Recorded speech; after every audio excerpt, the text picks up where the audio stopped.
सत्य समाचार, तटस्थ समाचार, समाज बदल्ने हाम्रो अभियान। नमस्कार, यो हो टाइम समाचार। म वीरेन्द्र मन्सुर गरौँ वर्षा सम्बन्धी प्रसङ्गबाट। पश्चिम न्यूनचापीय प्रणालीको प्रभावले देशका विभिन्न स्थानमा वर्षा भइरहेको मौसम पूर्वानुमान महाशाखाले बताएको छ। महाशाखाका अनुसार हाल देशमा पश्चिमी न्यूनचापीय प्रणाली तथा भारतको उत्तर प्रदेशदेखि पश्चिम बङ्गालसम्मको न्यूनचापीय प्रणाली र स्थानीय वायु गरी तीनवटा संयुक्त मौसमी प्रणालीको प्रभाव रहेको छ। उक्त तीन मौसमी प्रणालीको प्रभावले अहिलेको मौसम गतिविधि भइरहेको महाशाखाका मौसमविद मन्जु बासीले जानकारी दिनुभयो। दिउँसो विशेष गरी प्रदेश 1 को मध्य प्रदेश, प्रदेश 1, मध्य प्रदेश, बागमती प्रदेश, गण्डकी प्रदेश र लुम्बिनी प्रदेशका कतिपय स्थानमा मेघगर्जन चट्याङ सहितको वर्षा भएको छ। मौसम प्रणालीका प्रभाव कायमै रहेकोले अझ केही 1-2 दिन वर्षा हुने मौसमविद बासीले बताउनुभयो। राजधानी काठमाडौँ उपत्यकामा बिहानैदेखि हल्का वर्षा भइरहेको छ। उपत्यकाको आकाश पूर्ण बदलिरहेको छ। शनिबार पछिल्लो 24 घण्टामा 5 जनामा कोरोना भाइरस संक्रमणको पुष्टि भएको छ। पछिल्लो 24 घण्टामा कोरोना संक्रमणका कारण कसैको पनि ज्यान गएको छैन। स्वास्थ्य तथा जनसङ्ख्या मन्त्रालयका अनुसार 1066 पीसीआर परीक्षणमा 4 जना र 1148 एन्टिजेन परीक्षणमा 1 जना गरी कुल 5 जनामा संक्रमणको पुष्टि भएको छ। पछिल्लो 24 घण्टामा कोरोना संक्रमण मुक्त हुनेको संख्या 17 रहेको छ। हाल देशभर कोरोना भाइरसको सक्रिय संक्रमितको संख्या 230 रहेको छ। जनकपुरमा मेयर पदका नेपाली कांग्रेसका बागी स्वतन्त्र उम्मेदवार मनोज शाहले घण्टाघर चुनाव चिन्ह पाएका छन्। आफूलाई निर्वाचन अधिकृतको कार्यालयले घण्टाघर चुनाव चिन्ह प्रदान गरेको शाहले जानकारी दिनुभयो। त्यस्तै अर्का स्वतन्त्र उम्मेदवार पूर्व निर्माण व्यवसायी बलराम महतोले आँप छाप र जानकी राम शाहले लालटिन छाप चुनाव चिन्ह पाएका छन्। आगामी वैशाख 30 गते हुने निर्वाचनका लागि निर्वाचन आयोगले स्वतन्त्र उम्मेदवारका लागि चुनाव चिन्ह प्रदान गरेको छ। जनकपुर धाम उपमहानगरपालिकामा नेपाली कांग्रेसबाट बागी भएका उपमेयरमा उम्मेदवारी दिएका निर्मल चौधरी चुनाव चिन्ह आँप पाएका छन्। शनिबार निर्वाचन आयोगले दिएको चुनाव चिन्ह आँप कांग्रेसका बागी उम्मेदवार चौधरीले पाएका हुन्।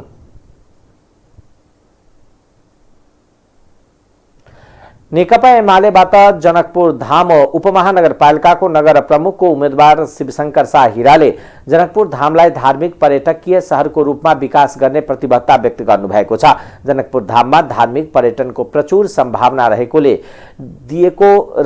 मठ मन्दिरलाई व्यवस्थित गर्नुको साथै सौन्दर्यकरणमा जोड दिनु आवश्यक रहेको बताउनुभयो। यद्यपि यसअघि मठ मन्दिरको जग्गा अतिक्रमणका साथै भ्रष्टाचार समेत भएकोले त्यसलाई निर्मूल पार्न आफूले काम गर्ने बताउनुभयो। जनकपुर धाम हिन्दूहरूको आस्थाको केन्द्र रहेकोले आफू निर्वाचित भएर विश्वभरि हिन्दूहरूलाई जनकपुर धामसँग जोड्नका लागि योजनाबद्ध रूपमा काम गर्ने प्रतिबद्धता व्यक्त गर्नुभयो। जनकपुर धाम उपमहानगरपालिका वार्ड नम्बर 19 बेंगा सिंहपुर र वार्ड नम्बर 7 मा एमालेको उपप्रमुखको उम्मेदवार रुना झासँग घर दैलो पुगेका हिराले ग्रामीण वाडाहरूको विकासका लागि विशेष पहल गर्ने जानकारी दिनुभयो। आगामी वैशाख 30 गते हुने स्थानीय तहको निर्वाचनका लागि धनुषामा क्रियाशील राजनीतिक दलहरूले चुनावी गतिविधिलाई तीव्रता दिएका छन्। निर्वाचनका लागि उम्मेदवारी मनोनयन दर्ता गरेसँगै दलहरूको चुनावी अभियानले गति लिएको हो। सदरमुकाम जनकपुरबाट करिब 10 किलोमिटर टाढा रहेको विदेह नगरपालिकामा राजनीतिक दलहरूले आफ्नो एजेन्डा लिएर निर्वाचनमा होमिएका छन्। राजनीतिक दलहरूले घर दैलो लगायतका अभियानलाई तीव्रता दिन थालेका छन्। उम्मेदवारी मनोनयनसँगै कतिपय स्थानमा गठबन्धन एवं दलसँग आबद्ध नेता तथा कार्यकर्ताले स्वतन्त्र उम्मेदवारी दिएपछि राजनीति माहौल तातिएको हो। नेपाल प्रहरीको वरिष्ठ प्रहरी उपरीक्षक पदबाट राजीनामा दिएर गोविन्द शाह मेयरमा स्वतन्त्र रूपमा उम्मेदवारी दर्ता गराएका छन्। नेपाली कांग्रेसले टिकट दिने आश्वासन दिएपछि उनले प्रहरीबाट राजीनामा दिएका थिए, तर टिकट नदिएपछि स्वतन्त्र रूपमा उम्मेदवारी दिएर घर दैलो अभियानलाई तीव्रता दिएका छन्। शाहले आफूले जनताको बीचमा गएर उनीहरूको समस्या बुझ्ने गरेको बताउनुभयो। उहाँले युवाहरूमा कुलतको समस्या बढी देखा परेको र त्यसलाई समाधान गर्न आफूले प्रयास गर्ने बताउनुभयो। चुनाव प्रचार अन्तर्गत घर दैलो मतदाता शिक्षासँग आफूले गर्ने कामको बारेमा जानकारी गराउँदै प्रचार गरिरहेको बताउनुभयो। खतम भइसक्यो, पढाउने अवस्था बच्चाहरू छैन, सबै कतै ध्यान छैन, लथालिङ्गको अवस्था छ। टिचरहरू भण्डागार चाहिँ सब पैसा खाएर नचाहिँदो न ट्रेनिङ गरेका न आफ्नो पढाउन सक्ने अवस्था नभएकालाई सब नियुक्ति 80 जना कति मैले सुनेको छु 84 जनालाई नियुक्ति गरेको छ। शिक्षा क्षेत्र खत्तम छ। स्वास्थ्यको अवस्था हेर्नु, स्वास्थ्यको अवस्था पनि डरलाग्दो छ। एउटा सिटामोल पाउँदैन, त्यो अवस्था छ। के हो भनौँ न, सडक विस्तारका कुरामा अलिअलि त गरेका छ, त्यो पनि भ्रष्टाचार चरम लापरवाही गुणस्तरीय गरेका छन्। यी अवस्थाहरू एउटा गनाउने होइन कि सबै क्षेत्र विकरालको अवस्था छ। सुशासनको त्यस्तै अवस्था छ। मान्छेले सेक्युरिटी फिल गरेका छैन। दबाबमा केही गरिहाल्छ कि भइहाल्छ कि कोही संरक्षण दिने छैन कि त्यो अवस्था उसको अहिलेको अवस्था रहेको छ। निश्चित रूपमा शिक्षाको क्षेत्रमा, स्वास्थ्यको क्षेत्रमा, सडकको सम्बन्धमा, अन्य सामाजिक संस्थाको विस्तारको सम्बन्धमा हामीलाई पब्लिकले मन पराएको छ, मतदाताले मन पराएको छ। निश्चित रूपमा हामीलाई विजय गराउँछ र यो क्षेत्रमा यो क्यापेबल छ, गर्न सक्छ भन्ने अहिलेको क्रियाकलापले पनि विश्वास गरेको छ। त्यस्तै नेपाली कांग्रेसबाट योगेन्द्र यादवले टिकट पाएका छन्। कृषि विकास बैंकमा लामो समय कार्यरत रहेका उनी अवकाश भएपछि राजनीतिमा होमिएका हुन्। उनले कृषि क्षेत्रको विकास बिना कुनै पनि क्षेत्रको विकास सम्भव नरहेको कारणले नगरपालिकालाई समुन्नत नगरपालिका बनाउने उद्देश्यका साथ अगाडि बढेको बताउनुभयो। शिक्षामा चाहिँ जोड गरेर यहाँको जनतामा जुन शिक्षाको अभाव छ, संस्कारको अभाव छ, स्किलको अभाव छ, यसलाई चाहिँ बढोत्तरी गरेर उहाँहरूलाई देशको कर्णधार बनाउने एकदम प्रमुख लक्ष्य। शिक्षा जबसम्म राम्रो हुँदैन तबसम्म न त उसले राम्रो कृषि गर्न उत्पादन गर्न सक्छ, न त ऊ कुनै कामै चाहिँ उसले उसकोबाट सम्भव हुँदैन। मैले फर्स्ट चाहिँ प्रायोरिटी मेरो शिक्षामा छ, सेकेन्ड प्रायोरिटी मेरो कृषिमा छ, कृषिलाई आधुनिकीकरण गर्ने प्रोग्राम छ मेरो। त्यसपछि स्वास्थ्यमा चाहिँ सामुदायिक अस्पताल बनाएर यहाँ जनतालाई सेवा गर्ने इच्छा छ। त्यस पश्चात मेरो चाहिँ जति पनि यहाँका जनताहरू छ उहाँहरूसँग चाहिँ हिलमिल गरेर सामूहिक रूपमा चाहिँ कुनै काम गर्ने, हरेक जनतासँग सल्लाह लिएर, सानोभन्दा सानो ठुलोभन्दा ठुलोसँग सल्लाह लिने मेरो क्रम जारी रहन्छ। म आफ्नो विचारले कुनै पनि काम नगर्ने, या जनताको चाहना अनुसार मात्रै काम गर्न चाहन्छु। नगरपालिकामा अहिले नेपाली कांग्रेस, नेकपा एमाले र नेकपा यसको बीचमा प्रतिस्पर्धा रहेको छ। नेकपा एमाले वर्तमान मेयर बेचन दासलाई उम्मेदवार बनाएको छ भने नेकपा यसले राजकिशोर यादवलाई उम्मेदवार बनाएको छ। राजकिशोर यादव गत निर्वाचनमा झिनुमतले पराजय भएका थिए। उनले त्यहाँ त्रिपक्षीय सम्भावना बढाएको छ। विदेह नगरपालिकामा 20,242 मतदाता रहेका छन्, जसमा 16 मतदान स्थल र 29 मतदान केन्द्र रहेको छ।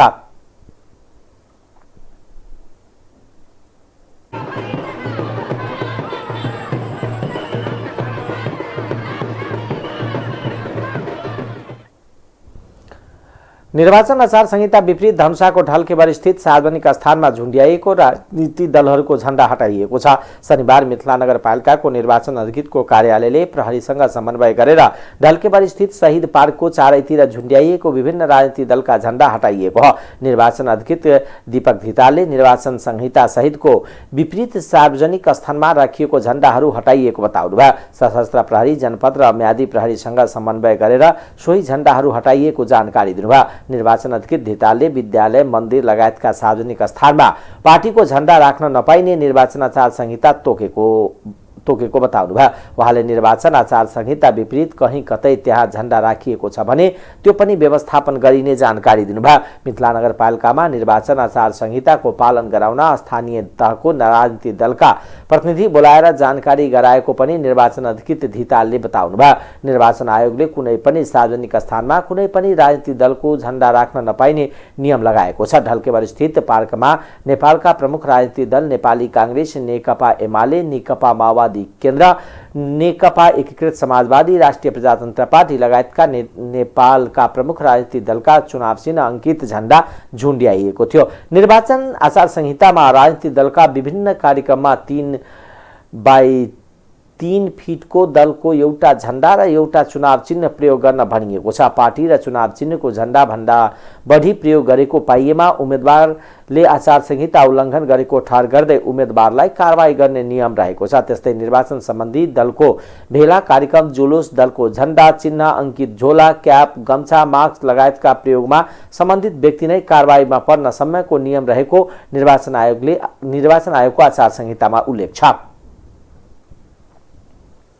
नेपाली कांग्रेसबाट हसपुर नगरपालिकामा मेयर पदका उम्मेदवार रहेका प्रदीप यादवले आफ्नो चुनावी प्रचार प्रसारलाई तीव्रता दिएका छन्। उहाँले नगर क्षेत्रको विभिन्न वाडा तथा टोलमा घर दैलो तथा चुनावी अभियानलाई तीव्रता दिएको छ।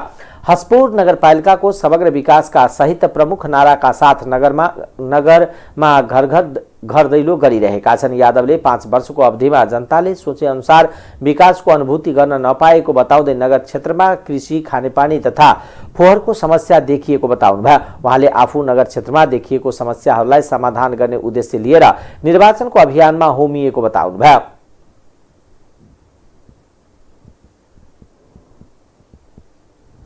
बहत्तर 3 तह सरकारको अवधारणा छ। त्यो तहत अनुसार बहुदलीय व्यवस्था छ, यहाँ संसदीय प्रणाली छ। त्यो तहत नेपाली कांग्रेसले पनि उम्मेदवारी लिने निश्चित नै छ। त्यसै नेपाली कांग्रेसबाट म यो हसपुर नगरपालिकाको मेयर पदमा उम्मेदवारी लिएको छु र मेरो र पार्टीको उद्देश्य दुईटैको उद्देश्य के छ भने हसपुर नगरपालिकालाई जस्तो स्थानीय सरकार बनाएको छ त्यो सरकारको माध्यमबाट यहाँका जनतालाई, यहाँको समाजलाई, यहाँको हरेक शिक्षा, कृषि, हरेक चीजको विकास इमानदारीपूर्वक हामी सिंहदरबारको जुन अवधारणा छ त्यो पूरा गर्नलाई। यादवले हसपुर नगरपालिकालाई समग्र विकास गर्ने लक्ष्यका साथ चुनावी अभियानमा होमिएको बताउनुभयो। माओवादी केन्द्र बर्दिवासबाट महिला वाडा सदस्यमा निर्विरोध निर्वाचित भएकी छिन्। नगरपालिकाको वार्ड नम्बर 7बाट कुनै पनि महिलाहरूले मनोनयन दर्ता नगरेपछि उक्त वाडाकी दलित महिला सदस्य कली माया निर्वाचित भएको निर्वाचन कार्यालय बर्दिवासले जनाएको छ। बर्दिवास नगरपालिकामा निर्विरोध निर्वाचित हुने उनी पहिलो महिला जनप्रतिनिधि बनेकी छिन्। बर्दिवास नगरपालिकामा माओवादी केन्द्रलाई माया गर्ने भएकोले आफू मात्र होइन माओवादी केन्द्रका सबै उम्मेदवार विजय हुने उहाँको दाबी छ। 30 वैशाखमा हुने स्थानीय तह निर्वाचनका लागि उम्मेदवारी मनोनयन दर्ता गराएका 6 जना मेयर र 4 जना उपमेयर सहित 10 जनाले उम्मेदवारी फिर्ता लिएका छन्। नेकपा एकीकृत समाजवादीबाट गोलबजार नगरपालिकामा मेयर पदमा उम्मेदवारी दिएका धर्मनाथ महतो, उपाध्यक्षका उम्मेदवार गोमा लम्साल मनोनयन फिर्ता लिएका छन्। उनीहरूले स्थानीय स्तरमा नेकपा माओवादी केन्द्रलाई सहयोग गर्ने भएको छ। जनता समाजवादीबाट धनगढी माई नगरपालिकामा मेयर पदमा उम्मेदवारी दिएको विनोद चौधरी, औरही गाउँपालिकामा अध्यक्ष पदमा राप्रपाबाट उम्मेदवारी दिएको सुखदेव यादव र जसपाबाट उम्मेदवारी दिएका रामविलास यादवले पनि उम्मेदवारी फिर्ता लिएका छन्। भगवानपुर गाउँपालिकाबाट अध्यक्ष पदका उम्मेदवार रामकुमार यादव, कुन्ती कुमारी यादवले पनि उम्मेदवारी फिर्ता लिएका हुन्। मुख्य निर्वाचन अधिकृत प्रकाश खरेलले जानकारी दिनुभयो। त्यसैगरी उपाध्यक्ष पदमा राष्ट्रिय प्रजातन्त्र पार्टीबाट उम्मेदवारी दिएकी पूनम मोची, लोसपाबाट मिर्सैया नगरपालिकाको उपमेयरमा उम्मेदवारी दिएकी गुडिया कुमारी, सुखीपुर नगरपालिकामा नेपाली कांग्रेसबाट उपमेयरमा उम्मेदवार बनेकी सुनिता कुमारी यादव पनि आफ्नो मनोनयन फिर्ता लिएकी छिन्।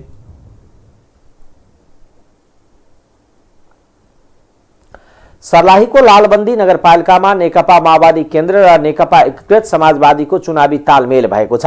आगामी वैशाख 30 गते हुने स्थानीय तहको निर्वाचनका लागि मेयर र उपमेयर पदमा भागभण्डा गरी माओवादी र एकीकृत समाजवादी पार्टीले चुनावी तालमेल गरेको छ। माओवादीले मेयर र समाजवादीले उपमेयर पदमा लिने गरी चुनावी तालमेल गरेको जनाएको छ। अब माओवादीबाट मेयरमा प्रहलाद बुढाथोकी र उपमेयरमा समाजवादीबाट गोविन्द अधिकारी उम्मेदवार भएका छन्। दुवै पार्टीले मेयर र उपमेयरमा उम्मेदवारी दर्ता गराएका थिए, तर शुक्रबार माओवादीले उपमेयरको उम्मेदवार र समाजवादीले मेयरको उम्मेदवार फिर्ता लिएपछि चुनावी तालमेल निर्णय भएको हो। माओवादीबाट उपमेयरमा सुमित्रा श्रेष्ठ र नेकपा एकीकृत समाजवादीको तर्फबाट मेयरमा रमा पौडेलले शुक्रबार एकैसाथ उम्मेदवारी फिर्ता लिएका छन्। निर्वाचन पर्यवेक्षण समिति नेपालले यही वैशाख 30 गते हुने स्थानीय तहको निर्वाचनमा पर्यवेक्षण गर्ने भएको छ। यसका लागि समितिले सम्पूर्ण तयारी पूरा भएको जनाएको छ। शनिबार रिपोर्टर्स क्लब नेपालमा पत्रकार सम्मेलनको आयोजना गरेर समितिले स्थानीय तहको निर्वाचनका लागि आफ्नो संस्थाबाट 40 जिल्लामा 40 जना पर्यवेक्षकहरू लामो समयका लागि नियुक्ति गरी परिचालन समेत गरिसकेको जनाएको हो। समितिले जारी गरेको विज्ञप्तिमा भनिएको छ, निर्वाचन पर्यवेक्षण समिति नेपालले आसन्न 2079 वैशाख 30 गते सम्पन्न हुने स्थानीय तहको निर्वाचनका लागि निर्वाचनको पर्यवेक्षक अन्तिम तयारीमा जुटेको छ। हालसम्म 40 वटा जिल्लामा 40 जना पर्यवेक्षकहरू लामो समयका लागि नियुक्त गरी परिचालन समेत गरिसकिएको छ। लामो समय पर्यवेक्षकहरूका लागि यही वैशाख 8 र 9 गते प्रशिक्षण सम्पन्न गरी परिचालन गरिएको हो। त्यसैगरी छोटो समयका लागि 77 वटै जिल्लामा संस्थाले पर्यवेक्षण गर्नेछ। त्यसको लागि 400 जना पर्यवेक्षकहरू परिचालन गर्ने योजना रहेको छ। चाहिँ पर्यवेक्षक संस्थाहरूलाई अनुमति प्रदान गरेको छ, जसमध्ये एउटा हामी हौँ र थुप्रै ठाउँमा चाहिँ हाम्रो एउटा अलायन्स पनि छ। यसमा आम निर्वाचन पर्यवेक्षण समिति, राष्ट्रिय निर्वाचन पर्यवेक्षण समिति, संकल्प, इन्सेक, अब यसै गरिकन राष्ट्रिय मानव अधिकार आयोग पनि पर्यवेक्षणमा इन्भल्भ हुन्छ। त्यसै गरिकन नेपाल पत्रकार महासङ्घ पनि पर्यवेक्षणमा इन्भल्भ हुन्छ। त्यसै गरिकन नेपाल बार एसोसिएसन पनि पर्यवेक्षणमा इन्भल्भ हुन्छ।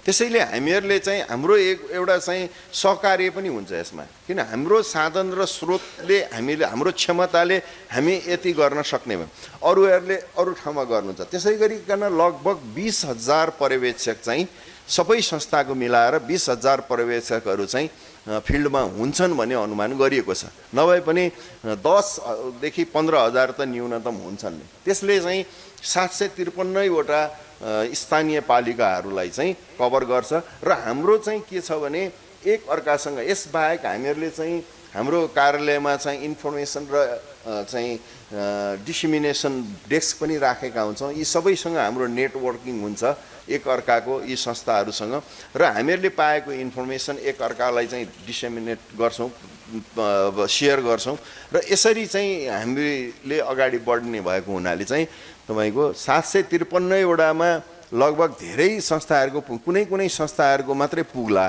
हैन, तर सबैको पुग्दैन। तर सबैको सहकार्य हुँदाखेरि हामीहरूले 753 वटै संस्थाहरूबाट चाहिँ इन्फर्मेसन गर्छौँ। तर हामीसम्म अहिले अस्ति 8 गतेदेखि उहाँहरू खटिनु हो र अर्को 10 गतेसम्म, जेठ 10 गतेसम्म उहाँहरू त्यो फिल्डमा रहनुहुन्छ र उहाँहरूले 1 महिनासम्म काम गर्नुहुन्छ।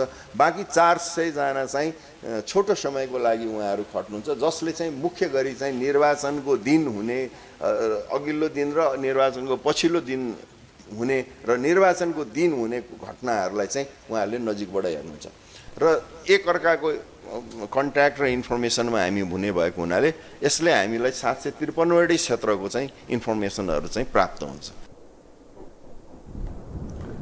2070 सालमा संस्था स्थापना भएको उल्लेख गर्दै संविधान सभाको निर्वाचन र त्यसपछि भएका निर्वाचनमा पनि आफ्नो संस्थाले पर्यवेक्षणको भूमिका खेलेको स्मरण गराउनुभयो। स्थानीयताको निर्वाचनका लागि संस्थाको पर्यवेक्षणको तयारी पूरा गरेको जनाएको छ। लागुअसद कोडी बेल सहित 3 जना पक्राउ परेका छन्। पक्राउ पर्नेमा सर्लाहीको मलङ्गवा नगरपालिका 12, गमरियाका 32 वर्षीय राम विनय राय, 31 वर्षीय जुमरात राठी बैठा र 25 वर्षीय भुवनेश्वर शाह रहेको जिल्ला प्रहरी कार्यालय सर्लाहीले जनाएको छ। लागुअसद नियन्त्रण ब्युरो पर्सा तथा इलाका प्रहरी कार्यालय हरिपुरबाट खटेको प्रहरी टोलीको संयुक्त टोलीले उनीहरूलाई नियन्त्रणमा लिएका छन्। सर्लाहीका प्रहरी प्रवक्ता प्रहरी नायब उपरीक्षक माधव प्रसाद बुढाटोकीका अनुसार बिहिबार हरिपुर नगरपालिका 6 स्थितमा मलङ्गवाबाट नवलपुर तर्फ जाँदै गरेको बाप 54 प 7994 नम्बरको मोटरसाइकलबाट रायलाई कोडी बेल 100 ML को 186 बोतल बरामद गरेको र रायसँगको भारतीय नम्बर प्लेटको मोटरसाइकलमा सवार 2 जनालाई नियन्त्रणमा लिएको हो। यस सम्बन्धमा थप अनुसन्धान भइरहेको जिल्ला प्रहरी कार्यालय सर्लाहीले जनाएको छ। सप्तरी प्रहरीले ठूलो परिणाममा लागुअसद सहित एक युवकलाई पक्राउ गरेको छ। सप्तरीको बोदे बर्साई नगरपालिका 9 देउरीका 19 वर्षीय शंकर यादवलाई पक्राउ गरिएको जिल्ला प्रहरी कार्यालय सप्तरीले जनाएको छ। यादवलाई बिक्री वितरणका लागि आफ्नै घरमा लागू औषध राखेको अवस्थामा पक्राउ गरिएको प्रहरी प्रवक्ता प्रहरी नामप्रीक्षक माधव प्रसाद काफ्लेले जानकारी दिनुभयो। यादवले बिक्री वितरण गर्ने उद्देश्यले आफ्नै घरमा लागू औषध भण्डारण गरेको सूचनाको आधारमा जिल्ला प्रहरी कार्यालय सप्तरी र इलाका प्रहरी कार्यालय कर्डर बोनाबाट खटेको टोलीले उनलाई पक्राउ गरेको हो। नाइट्रोभेट tablet 1250 PC, diazepam injection 750 ampoule, फेरागन injection 750 ampoule, Norphin injection 750 ampoule बरामद गरेको जिल्ला प्रहरी कार्यालय सप्तरीले जनाएको छ। प्रत्येक वर्ष वैशाख कृष्ण पक्ष माता तीर्थ औषधिका दिनमा जन्मदाता आमालाई सम्मान गरी मनाइने आमाको मुख हेर्ने पर्व शनिबार देशभर आमालाई मीठा खानेकुरा खान दिई श्रद्धा भक्तिका साथ मनाइएको छ।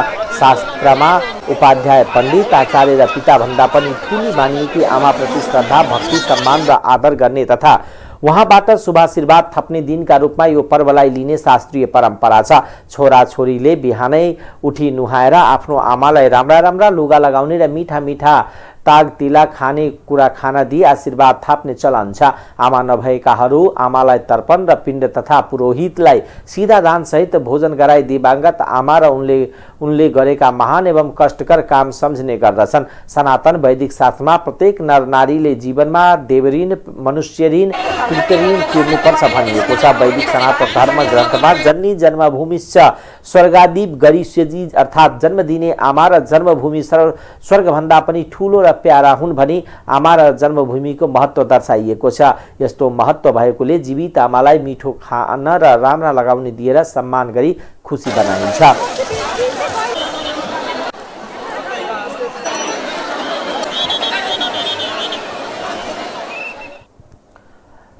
नेपाली कांग्रेसका महामन्त्री विश्वप्रकाश शर्माले चुनावी प्रचार अभियानलाई संयमित र मैत्रीपूर्ण ढंगले अगाडि बढाउन आग्रह गर्नुभएको छ। चुनावी प्रतिस्पर्धामा स्वास्थ्य संस्कृतिका लागि 7 प्रस्ताव अघि सार्दै महामन्त्री शर्माले सबै दलहरू निर्वाचनमा सहभागी भएको बेला चुनावी प्रचार अभियानलाई संयमित र मैत्रीपूर्ण ढंगले अगाडि बढाउन आग्रह गर्नुभएको हो। हरेक दलले विगतमा गरेका गल्ती, गरेका कमी कमजोरीका बारेमा जनता समक्ष आत्मआलोचना गर्नुपर्ने उहाँको भनाइ थियो। त्यस्तै उहाँले आपसमा गाली नगरी स्वास्थ्य र तथ्यपूर्ण आलोचना गर्न तथा निर्वाचनलाई स्वास्थ्य बनाउनको लागि सहकार्य गर्न आह्वान गर्नुभएको छ। अगाडि बढाउँ। हामी निर्वाचनमा गएका दल कोही एक आपसको दुश्मन होइनौँ। व्यक्ति जो उम्मेदवार छन् ती कसैका दुश्मन होइनन्। त्यसैले संयमित ढङ्गले अघि बढाउँ प्रचार अभियानलाई र मैत्रीपूर्ण पनि बनाऊ पहिलो। दोस्रो कुरो जनता समक्ष गएर हामी यो गर्छौँ गर्नेछौँ हामीलाई मत दिनुहोस् भन्नलाई जति जरुरी छ यो विषयलाई दोस्रोमा राखौँ। त्योभन्दा अघि के गरौँ भने विनम्रतापूर्वक हामीले विगतमा पालै पिलो सरकार चलाउँदै गर्दा स्थानीय तल चलाउँदै गर्दा जे जस्ता कमजोरीहरू गरेका छौँ त्यो कमजोरीलाई आत्मसात गरौँ, आत्मआलोचना गरौँ, त्यसलाई नदोर्याउने भन्ने सङ्कल्प पनि गरौँ, प्रतिबद्धता पनि गरौँ। प्रेमपूर्ण प्रतिस्पर्धा गर्यो भने पर रहेको युवकले राजनीतिप्रति आकर्षण बढेको अनुभूति आफू। सत्य तथ्य के प्रमाणित भयो भने हामीले सक्ने भन्दा नसक्ने सपना पनि देखाएछौँ। त्यसैले यो निर्वाचनमा मेरो अपिल छ जनतालाई धेरै सपना नदेखाउँ, धेरै यही बोलौँ, यही लेखौँ र यसैलाई पुरा गर्ने सङ्कल्प गरौँ। यो मेरो 5औं प्रस्ताव सन्दर्भमा हामी सबै साझा ढङ्गले सहमत बनाऊँ, अरूलाई पनि पालना गर्नलाई प्रेरित गरौँ। नदेखिने भूमिगत ढङ्गले खर्च गर्ने राजनीतिमा जो गलत प्रवृत्ति छ यसलाई नियन्त्रण गरौँ। पैसा नहुनेले चुनाव लड्नै नसक्ने भन्ने खालको मनोविज्ञान अहिले स्थापित छ। पैसा नहुनेले पनि चुनाव लड्न सक्ने भन्ने अवस्था निर्माण गर्नका लागि यो निर्वाचनमा गरिने खर्चलाई पारदर्शी बनाऊ र यसको व्यक्तिगत पारिवारिक जीवन उसको बारेमा प्रश्न पनि गरौँ। 6औं हो। 7औंमा चाहिँ मतगणना गर्दै गर्दा पनि हाम्रा बिचमा समस्या छ। मतगणना गर्दै गर्दा पनि हाम्रा बिचमा द्वन्द्व हुन्छ। बाकसमा जनताले दिइसकेको मत जुन हुन्छ शिरोधार्य गरौँ। जनता जनार्दनले मतमा दे व्यक्त गरिसकेको छ त्यसलाई मतगणना गर्दै गर्दाखेरि जिम्मेवार ढङ्गले मतगणना गरौँ, मत परिणामलाई हार्दिक ढङ्गले स्वीकार गरौँ। यो स्वस्थ संस्कृतिको जगमा आजको लोकतान्त्रिक व्यवस्थाप्रति जनताको विश्वासलाई अभिवृद्धि गराउन सकिन्छ। व्यक्ति जो उम्मेदवार छन् ती कसैका दुश्मन होइनन्। त्यसै शर्माले आचार संहिताको पुनः पालन गर्न र अरूलाई पनि पालनका लागि प्रेरित गर्न आग्रह गर्नुभयो।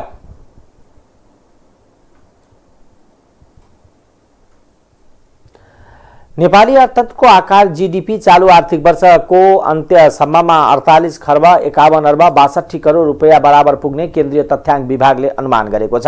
यो उपभोक्ता मूल्यमा आधारित अनुमान हो। आधार मूल्य अनुसार भने यस वर्ष अर्थतन्त्रको आकार 41 खर्ब 5 अर्ब 54 करोड रुपैयाँ बराबरको हुनेछ। जीडीपी वृद्धिको प्रतिशत उपभोक्ता मूल्यमा 5.84 र आधारभूत मूल्यमा 5.49 हुने विभागको अनुमान छ। आर्थिक वर्ष 76-77 को वृद्धि दर 2.42% ऋणात्मक रहेको अन्तिम अनुमान विभागले सार्वजनिक गरेको छ। हालसम्म यो वर्षको आर्थिक वृद्धि दर 2.12%ले ऋणात्मक रहेको अनुमान गरिएको थियो। विभागले यो वर्ष आयात 20 खर्ब, निर्यात 3 अर्ब 20 अर्ब 3 खर्ब 20 अर्ब बराबरको पुग्ने अनुमान गरेको छ। प्रति व्यक्ति कुल गृहस्थ उत्पादन 1372 अमेरिकी डलर हुनेछ। नेपालको प्रति व्यक्ति औसत आमदनी 1381 डलर पुग्नेछ। अघिल्लो वर्षको प्रति व्यक्ति औसत आमदनी 1246 डलर कम हुने विभागको अनुमान छ। यो वर्ष कुल घरेलु बचत भने जीडीपी को 9.3% हुने बताइएको छ। चालू आर्थिक वर्षको कुल गृहस्थ उत्पादनमा यस क्षेत्रले 61.8% योगदान दिएको प्रारम्भिक अनुमान छ। अघिल्लो आर्थिक वर्ष 77-78 को तुलनामा चालू आर्थिक वर्षमा यस क्षेत्रको कुल मूल्य वृद्धि दर स्थिर मूल्यमा 5.93% हुने प्रारम्भिक अनुमान छ। कोभिड-19 महामारीले ऋणात्मक भएका आवास तथा भोजन सेवा र यातायात क्षेत्रको आर्थिक क्रियाकलापमा भएकोले वृद्धि तथा व्यापार तथा निर्माण क्रियाकलापमा भएको वृद्धिका कारण यस क्षेत्रको कुल मूल्य वृद्धि दर बढी भएको विभागले बताएको छ। विभागले यो वर्ष आयात 20 खर्ब, निर्यात 3 अर्ब 20 करोड रुपैयाँ बराबर पुग्ने अनुमान गरेको छ। प्रति व्यक्ति कुल गृहस्थ उत्पादन 1372 अमेरिकी डलर हुनेछ। नेपालको प्रति व्यक्ति औसत आमदनी 1381 डलर पुग्नेछ। अघिल्लो वर्षको प्रति व्यक्ति औसत आमदनी 1246 डलर कम हुने विभागको अनुमान छ। यो वर्ष कुल घरेलु बचत भने जीडीपी 9.3% हुने बताइएको छ। अब अन्तर्राष्ट्रिय समाचार।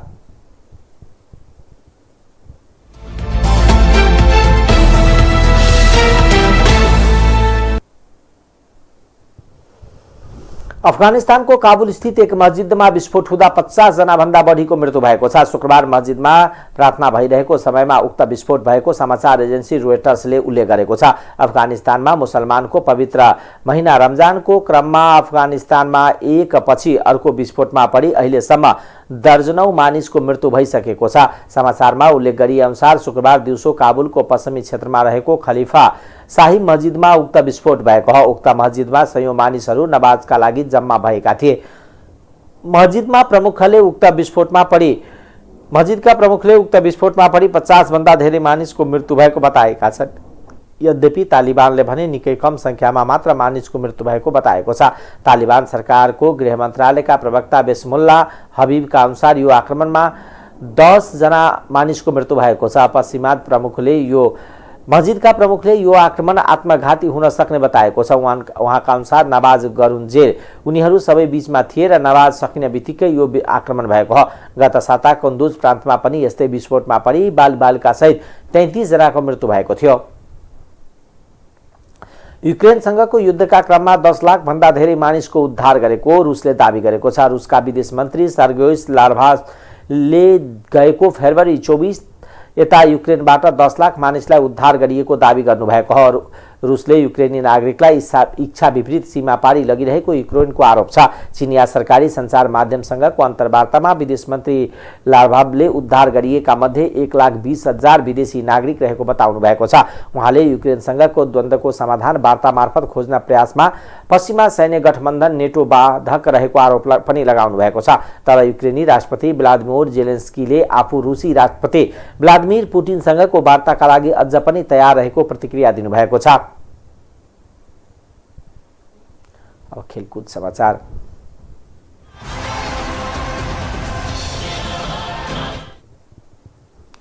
नेपाल र जिम्बाब्वे ए बीचको पहिलो एक दिवसीय खेल स्थगित भएको छ। बिहानदेखि पानी परेपछि खेल स्थगित भएको हो। कीर्तिपुर मैदानमा बिहान 9:30 बजेदेखि खेल सुरु हुने तालिका थियो, तर पानी परेका कारण टस समेत हुन सकेन। नेपाल र जिम्बाब्वे ए बीचको खेल तालिका परिमार्जन भएको छ। यसअघि एक दिवसीय खेल पहिलो हुने तय भएको थियो, तर वर्षाको कारणले शनिबार हुने भनिएको पहिलो एक दिवसीय खेल स्थगित भएको स्थगित भएपछि खेल तालिकामा परिमार्जन गर्दै नेपाल क्रिकेट सङ्घ क्यानले टी20 पहिलो गराउन लागेको छ। क्यानले खेल तालिका परिमार्जन गर्दै आइतबारदेखि टी20 खेल हुने जनाएको छ। 3 खेलको टी20 श्रृङ्खलापछि 3वटा एकदिवसीय खेल हुनेछ।